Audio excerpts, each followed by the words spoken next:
Thyroid मला झालाय, हं. हे नेमकं समजेल कसं? यासाठी काही अशी प्रमुख लक्षणं आहेत का? कारण जसं तुम्ही सांगितलं, की महिलांचा जर विचार केला तर हार्मोन्समध्ये बदल होत गेले. तिला हं. शुगर पण आहे, तिचं व्हिटॅमिन डी पण कमी आहे, बी12 पण कमी आहे, शुगर पण वाढलेली आहे. अजूनही वेगवेगळे आजार होतायत, त्याची सुरुवात होते.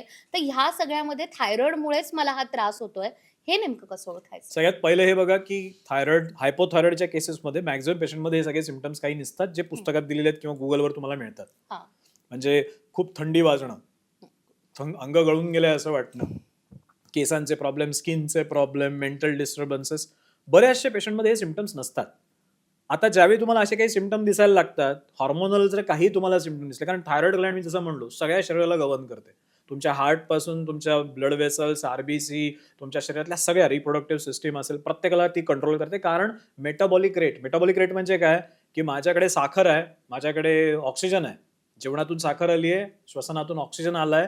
आता ह्याला जाळायचा रेट काय असेल? रेट म्हणजे किती खर्च करायचा आहे, हं. ह्याचा गव्हर्नन्स ह्याच्याकडे आहे. म्हटल्यानंतर हा मोठा कंट्रोलर आहे. याच्याकडे खूप मोठा कंट्रोल आहे सगळ्या सिस्टमचा. ज्यावेळी तुमच्या शरीरामध्ये सिम्प्टम्स दिसायला लागतात हायपोथायरॉइडचे, तर ते वेग असू शकतात.